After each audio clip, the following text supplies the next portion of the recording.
This morning, I'm talking with Derryl Toews, and Derryl has been around our church now since last fall. I remember first meeting Derryl and his wife Karen during Flannel Fest, and some of you, I'm sure, would know Derryl, or those who've been a part of the group in the past weeks will have seen him part of the Zoom call.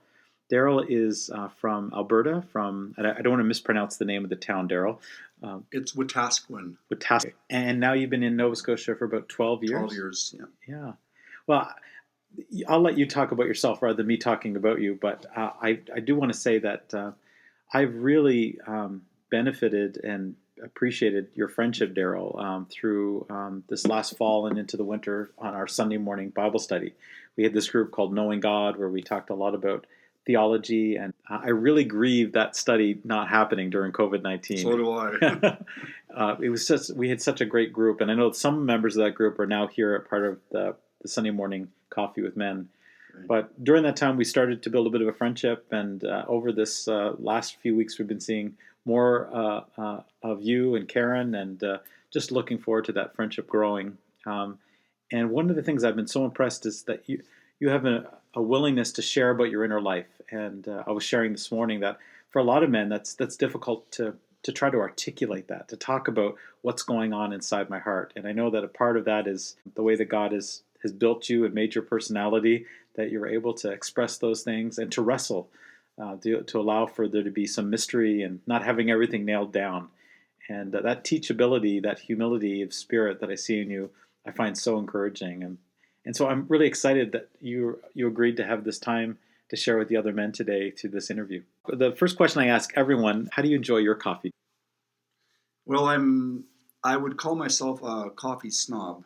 Okay. It's a essential food group. However, I've cut back on the consumption of it from former years, but I really like my coffee in the morning. I have an espresso machine that I make myself and my wife espresso coffees every morning. Coffee is, it seems like once I get out of bed and all the marbles in my head all settle down into the proper locations, and the coffee, I'm good to go for the day. And so the coffee is an essential part. In fact, if I go without for a day or two, I end up with headaches, and that's so I know that I'm addicted. I share the addiction. Now, you're having espresso in the morning. Are you drinking shots of espresso, like an Italian, or are you mixing milk? I do a little bit of a steamed milk with it, and I usually make a long shot, so it's a bit longer, and with some steamed milk. And I usually have just two of them in the morning before I go to work. After that, during the day, I'll have coffee if someone offers it to me or whatever, but I don't usually have coffee the rest of the day. But just that morning is very important. Yeah, it's in my house, it's the ritual. And first thing I do, I get out of bed and I go to the kitchen. Before I go to the bathroom, I go right to the kitchen and I put on the first pot of coffee. And because everyone in our house now drinks coffee, that pot doesn't last very long. So there's usually two pots before we get out the door. Well, I have to qualify that. You're a little younger than me, so the bathroom is the first stop for me, and then the coffee. You're not the first person who's told me that. You have something to look forward to. So, Derryl, as we're getting to know each other in this group of men, I would love to hear a bit about your journey and what brought you here, and not necessarily physically to Nova Scotia.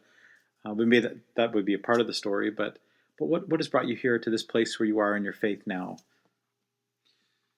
Growing up in my younger years, Brian McLaren has a very good analogy in Naked Spirituality. He talks about the different stages of life and the simplicity to begin with, and the complexity, and then the disorientation, and then the last one is like, it's sort of, okay, I come to that place where I'm okay with this now, and even though I don't understand everything. And so I grew up in a Christian home where my father was actually a pastor of a church, We had 8 children.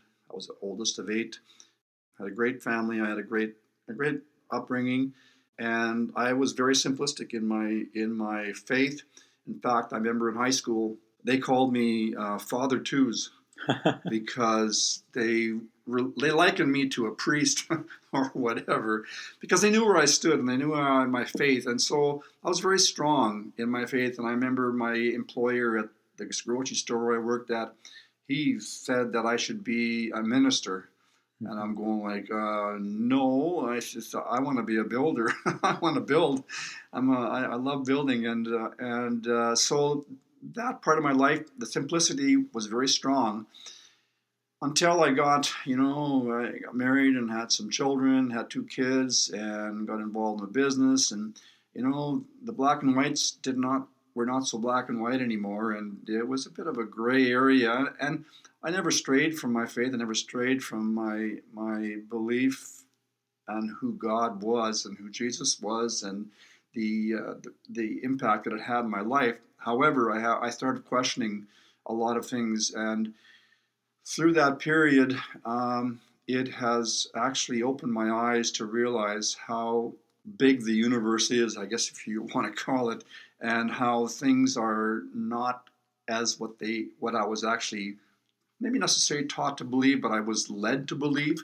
And so it became a journey that seeking, and I was able to seek, and I've been able to connect with people like-minded, particularly in the last number of years and moving out here, because moving to Nova Scotia, we felt we moved into a desert as far as our spiritual life, because we couldn't really connect anywhere.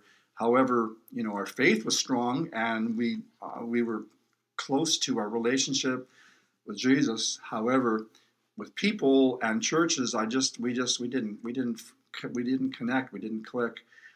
And but we did run into a number of people that were of like mind and of the same cloth, as it were, and they happened not to be in the denominations that I thought they should be in. And I thought, wow, like, okay, this is good.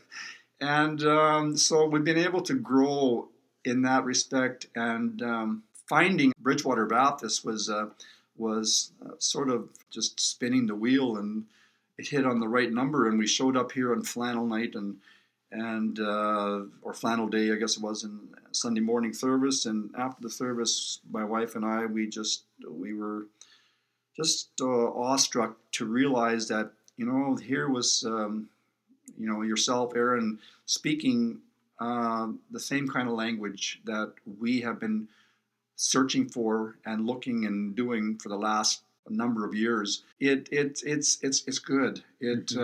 And all around me, I'm involved in business. I'm not a general contractor anymore like I was, and I have a network of people that I work with that I just feel that God has given me the vehicle of my occupation to be a light to a lot of people in this community.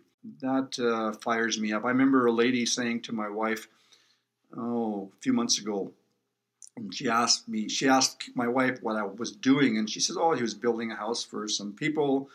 And this lady said to her, she says, Derryl just doesn't build houses for people, he builds relationships with people.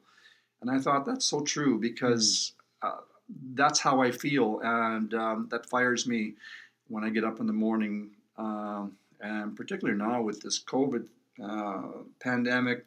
It hasn't curtailed my life a whole lot, but it has cut back on my social aspect to a place where I feel like I've got some built up energy within me, and I want to get out there and do it, but it'll come. I love the way you share that story and that journey that God has brought you through, because I think so many men especially can relate to that period in your life when the church, and we do this, we're guilty of this, we oversimplify everything. Because when you're young and at a certain age, you need to have answers, and you need to have some clear boundaries. because we're not ready for the deep end of the pool, right? Yeah. Richard Rohr, who I know you've read some of Rohr, he talks about this in his book Falling Upward. Yes, I read the book. Oh, it's fantastic. And he talks about our life being in two stages, right? That first part of life where, everything is nailed down, everything's very black and white, and that's okay. There is a period in our life when we need that kind of security. But then when we move into the second half of life, there's this opportunity then to be able, in fact, within every man, we have this desire to go out and to explore and to go beyond that and to push up against those boundaries. And then all of a sudden we discover that some of those boundaries, they were artificial in a way. They were there to keep us safe. But now some of those boundaries can come down, and we actually discover there's a lot more mystery and wonder in our faith. And ultimately, the word relationship, because if God is just black and white, if God is something that you can reduce God down to a list of, I believe, X, Y, and Z, that's not a relationship. That's a treatise or a law book. Right. But if it's a relationship, like any if you're married, I imagine most of the men in our group have experienced that kind of a relationship. You know that you continually learn about your wife all your life, new things, and she's learning things about you. Yes. And you learn about yourself because of that relationship. And that's what God is supposed to be like. We're supposed to have a relationship with God it's constantly unfolding. We're learning more about God and more about ourselves the more we enter into it. Yeah. So I love what you shared about the heart of relationship. The path or the journey that I guess we are on, both my wife and I has taken it has been opened up to us to realize how when I say how big God is, that's a very generic word, but how I read a book called The Universal Christ, written by Richard Rohr, and it had a lot of interesting comments in there, and his perception of the universal Christ and how there is the image of God throughout this whole world. And it's become so real to me through nature, I've had just interesting glimpses of that have just filled my soul with gratitude. And I guess what you have to do is you have to stop and you have to look and listen to actually accept that you have to turn off sometimes the noise of the world. And I'll give you just one small example. I went on a motorcycle trip a couple of years ago, and I was going across Canada, and I was in a campground in Ontario, and I was in my tent, and in the morning, there was a picnic table right next to the tent. And in the morning, when the sun came up, this bird sat on this picnic table, and he sang a song for me. And I woke up, and I had this incredible. It's just this bird just kept singing and chirping and singing, and he didn't know that I was in the tent, and I was like from me to you away. And I was like, I didn't want to stick my head out of the tent because he'd fly away, and he just kept singing and singing, and I just kept I was exhilarated. I go like, now what is that? What is there to that? We see the animals and we see the birds around, and I've been becoming very conscious of the animal world, because they have a lot more intelligence within their own species than what we give them credit for. And we as humans, we think we are just we're the be all and end all, and we are God's chosen. However, He's also created this world, and I'm saddened to see how we have abused a lot of this. Reading stories. Farley Mowat, I read a book about, he was talking about Newfoundland and how hundreds of years ago, all the abundance of the fish in the sea and all the whales and that, and how people just desecrated it. And it made me sick reading this thing, because I'm thinking, like, how can humans do that? And yet today we're still doing that. And I think that this pandemic COVID has, I think, pulled us up a bit short and made us realize that we had better not blow this. Not this is an opportunity. This is not just a terrible thing. Well, it is a terrible thing, but it's an opportunity to change, and nobody likes change. And I think that we are going to see some changes in our world. Hmm. Yeah, I agree with you. I think we'll start talking about this like we did 9/11, the life pre-COVID, life after COVID. Yeah. Yeah. There'll be changes. There'll be things that stick. Yeah. Yeah. Exactly. Richard Rohr talks about the world, everything belongs, and Yes. God has put everything in its place.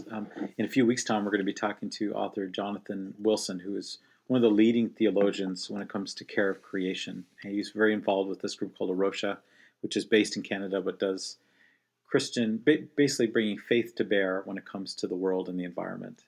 And not just Rohr, not just Jonathan Wilson, but more and more Christian theologians today. N.T. Wright would be another example. Brian McLaren would be another example, recognizing that what Jesus did on the cross was for everything. Exactly. All things are being put to right. That God's new creation has begun, and God has a desire and an end that we're a part of, but it's bigger and broader and more beautiful than many of us grew up imagining. When we start seeing that as humans,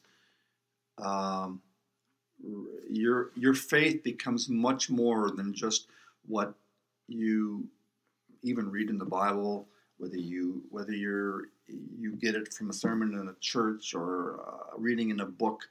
It becomes life, and it just wells up within you, and you become aware of your surroundings, and that to me is such a gift to have that experience. There's a really good movie series that's out now. It's called The Chosen, and it's about the life of Christ with the disciples. It's the only film series or movie that I've ever seen that has struck a chord in my heart. How Jesus was so real in that world that he was what he was born into.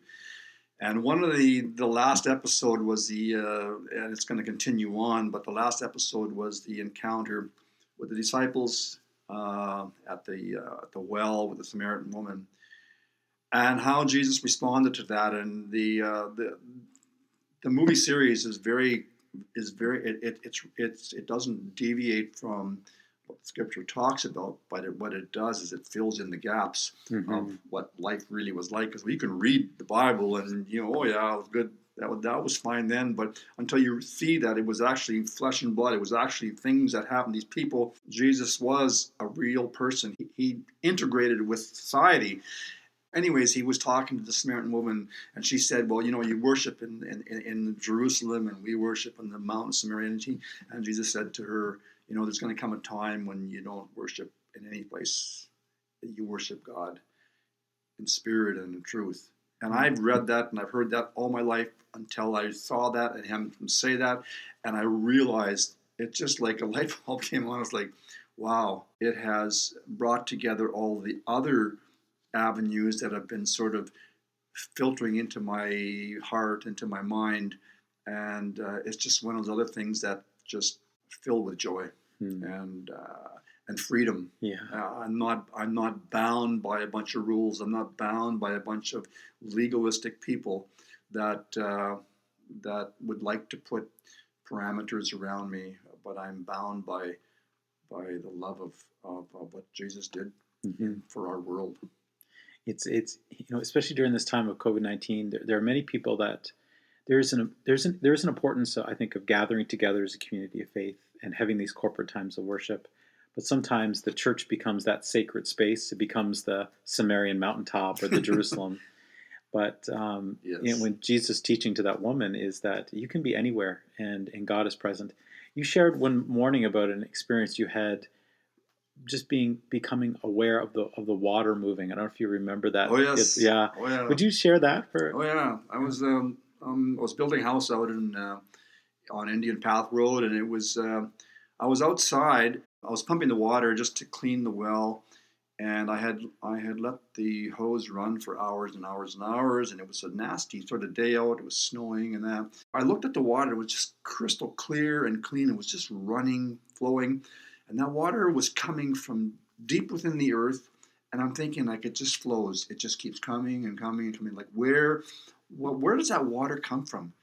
And I look up at the trees, and the snow was coming down, and it was like almost I'm not that sure what an epiphany really means, but it was something like I just had this feeling of God consciousness just by looking at this water coming from within that from that well. And when I think of it now, I think of the scriptures. It talks a lot about water, and it talks a lot about the well. And Jesus said, to that woman, he says, "I can give you water that you'll never thirst again." Of course, like she was like, "What are you talking about? Like that doesn't make sense." But then he revealed himself to her by what he said to her. Well, then she was like, "Oh my goodness, I'm out of here," and she heads off to town to tell everybody, And it's like maybe we have to have some of these experiences in our whole life to fire us up to start telling people also. What am I doing to bring people to the realization, or to just show them who God really is? I love that story that you alluded to, where Jesus talked to the woman and he says that I will give you water, and then you won't be thirsty again, because that well is now going to be bubbling up inside of you, right? Inside. And when we were talking earlier about that second phase of life that Roar talks about, really that's what that is. It's that second time of life when you're not looking from others. You already have a relationship with God, and that life is coming from within you. Yes. And I think for a lot of men, we get this idea of ministries of the church kind of the way we experienced them when we were younger.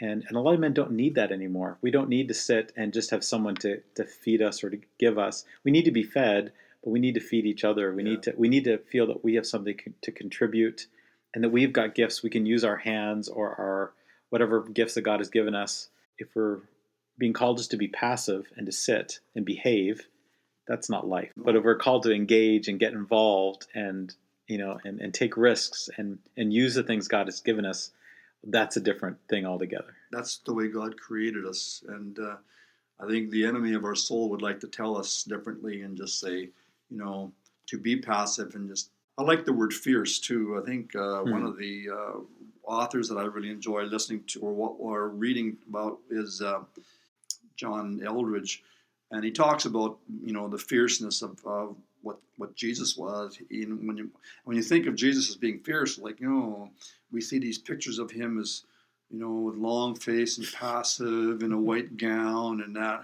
and it's like he wasn't like that. And especially with this movie or this The Chosen, they have done the best job I've ever seen of portraying Jesus and life. Yeah. Christianity just began after Jesus came in, from the relationship that the disciples had, and they went out and they be making disciples of people. Yeah, and that's what we're told to do. Yeah, we're really called to be followers of Jesus, like those disciples, and along that journey, we have very well-meaning. We try to set up structures, but in the midst of that, we can get in the way of what it means to follow Jesus. As you were saying earlier, some of our churches want to have all the answers, want to pen everything in, right, and end up stifling God's Spirit moving in people's lives. Yes. Well, Derryl, I really appreciate the time and you willing to share today. We're going to turn back to the guys. There might be some, if you happen to be live here during this conversation, there might be some questions. But more than that, I imagine we're going to have a chance to pray for you now.